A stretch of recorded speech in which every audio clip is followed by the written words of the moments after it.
Mayong adlaw, gikumpirma sa Bayugan City Jail sa Agusan del Sur nga subli na nga nadakpan ang usa ka person deprived of liberty kon PDL kinsa ni ikyasa sa ilang pasilidad niadtong Abril 19 ning tuiga.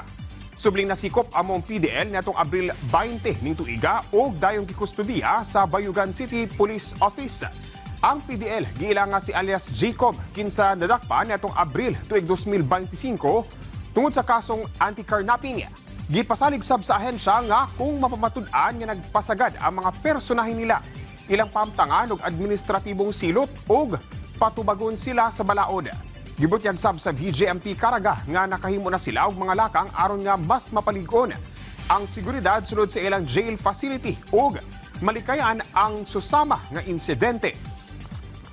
Giaprubahan na sa Land Transportation Franchising and Regulatory Board kon LTFRB Region 10 ang pagpasaka sa flag down rate sa mga taxi sa Northern Mindanao gikan 40 pesos ngadto na sa 50 pesos. Sumala sa buhatan nitong nilabay nga tuig pa gitugutan ang pag-implementa sa mong bagong flag down rate apan gipostpone una kini sa ubang mga stakeholders. Apan karon kinahanglan ng mapatuman tungod sa nasinati nga krisis nga dala sa mahal nga presyo sa produktong petrolyo.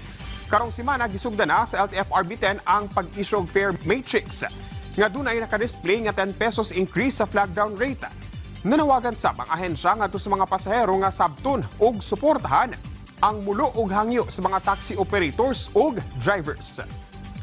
Og mokato ang mga dagunang balita dinhi sa PTV Davao. Ako si Jay Laga para sa Pambansang TV sa Bagong Pilipinas.